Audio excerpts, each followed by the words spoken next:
Olá, minha amiga, olá, meu amigo, sejam todos bem-vindos ao nosso canal. Meu nome é Gilberto Vassoli e nesse vídeo nós vamos tratar sobre um tema de muita relevância. Afinal de contas, quem é responsável pelo pagamento ou a manutenção dos salários dos segurados enquanto este aguarda um recurso do INSS para que este continue recebendo auxílio-doença?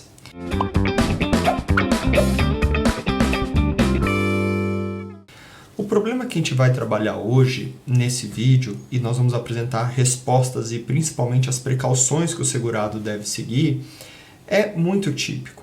Ele é típico porque muitas das vezes existe uma divergência entre o que o médico particular do segurado diz e o que o perito do INSS entende.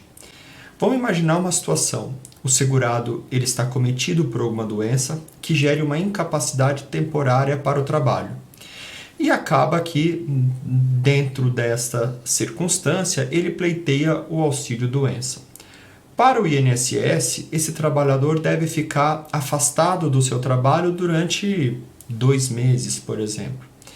Enquanto o médico dele, particular, ou o médico do SUS que esteja ali cuidando dele, entende que o tratamento, o afastamento deve ser um pouco mais prolongado, ou seja, 4 meses.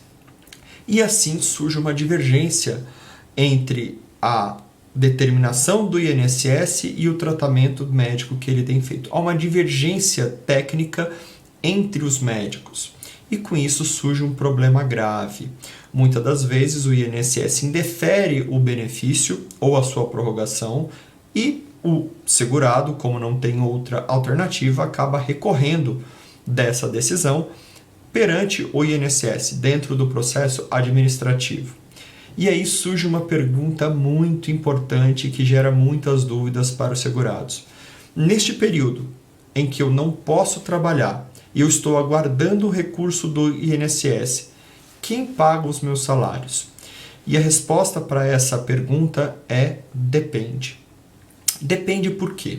Vamos imaginar a primeira situação em que o recurso seja provido, ou seja, o INSS reconheça o erro do perito e diga, de fato, realmente, o INSS errou e o seu benefício não deveria ter sido cortado, ou ele deveria ter sido concedido, para que você, de fato, fique afastado 4 meses. Nessa circunstância, o INSS vai assumir todos os salários atrasados desde o requerimento ou desde a cessação. Não há nenhuma dúvida. O problema surge, de fato, é quando o INSS indefere o recurso, que, diga-se de passagem, é a maioria dos casos, infelizmente. Os recursos do INSS têm surtido pouquíssimo ou quase nenhum efeito. Mas nesse caso, de quem é a responsabilidade pelo pagamento? Muitos segurados ficam aí 3, 4, 5, 6, até 1 ano sem receber salários, aguardando um recurso.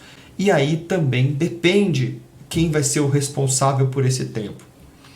Depende do quê? Vamos imaginar o primeiro exemplo. Vamos imaginar que o segurado teve seu benefício cessado e ele entende, o segurado entende que está apto para o trabalho. Comparece na empresa e a empresa ou o médico da empresa nega essa possibilidade. Diz, você, no nosso consentimento, não está apto. Recorra ao INSS, volte para o INSS. Neste caso, não há nenhuma dúvida de que a responsabilidade pelo pagamento de todos os salários atrasados é da empresa, caso esse recurso seja negado, porque a empresa assumiu esse risco, a empresa jogou esse trabalhador para o INSS. Por isso, não haveria lógica do segurado assumir essa responsabilidade. Então, vamos sublinhar, se o trabalhador retornou ao emprego para reassumir as suas funções, porém a empresa, discordando do INSS, o considerou como inapto ao trabalho, a empresa deve pagar todos os salários e reflexos da sua integralidade. Mas pode haver o contrário também, da empresa querer e ter a vontade de respeitar a decisão do perito do INSS que indeferiu o benefício ou a sua continuidade e solicitar que o reclamante retorne aos quadros da empresa Porém, desculpa, reclamante não, o segurado, porém, o segurado, o trabalhador, negue, não compareça ou compareça e diga que não está apto e não quer retornar para a empresa e quer recorrer do seu benefício previdenciário porque o seu médico entende que ele não deve continuar. Nesse caso, como houve uma negativa do próprio segurado em reassumir a sua função, mesmo a empresa o colocando o cargo à disposição, neste caso, a responsabilidade em caso de indeferimento é do próprio segurado, que deve, obviamente, não vai receber nem do INSS e nem da empresa caso esse recurso seja negado. Surge aqui, meus amigos, algumas dicas muito importantes em relação a isso. É muito importante para o segurado que recebeu alta e que comparece na empresa de formalizar esta disponibilidade de continuar trabalhando. Isso por quê? Para evitar que a empresa venha alegar que o trabalhador não cumpriu a sua obrigação de retornar ao emprego, podendo inclusive aplicar uma justa causa por abandono de emprego.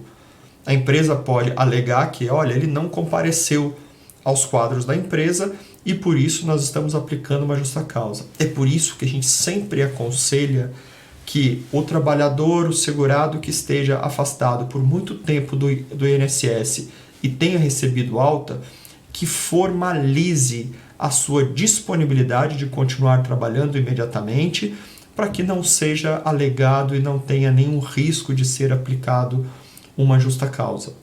É fato que essa situação que nós estamos falando de alta da Previdência Social, do INSS e a negativa da empresa tem gerado muitos problemas, principalmente na Justiça do Trabalho, porque a gente chama que o trabalhador fica num limbo previdenciário muitas vezes. A empresa diz que ele está apto e o INSS... Desculpa, a empresa diz que ele está inapto e o INSS diz que ele está apto. E aí ele fica como uma bola de ping-pong de um lado para o outro, enquanto isso, sem receber salário. A Justiça do Trabalho tem reafirmado em centenas de decisões de que a responsabilidade, neste caso, é da empresa e deve pagar os salários na sua integralidade, podendo gerar a rescisão indireta do contrato e também condenação por danos morais. É uma decisão que as empresas devem se precaver, devem tomar todas as precauções, porque pode gerar um prejuízo bastante grande. E os trabalhadores devem ficar atentos, porque essa questão do limbo previdenciário gera indenizações, inclusive por danos morais, porque o trabalhador tem que se sustentar, tem que receber salários, tem que ter uma renda, seja do INSS ou seja da empresa recebendo salários. O que ele não pode, em nenhuma hipótese, é ficar nesse meio termo, é ficar nesse limbo onde ninguém quer assumir. A empresa não quer a sua reintegração e o INSS não aceita a continuidade ou a concessão do seu auxílio-doença. Esse é um tema muito importante que a gente trata muito aqui nos nossos vídeos aqui do nosso canal do Saber a Lei. Quer saber mais sobre esse assunto? A gente pede que você se inscreva aqui no canal do YouTube, que nos acompanhe no Instagram, no @saberalei, e também visite o nosso site saberalei.com.br. Um forte abraço e até o próximo vídeo.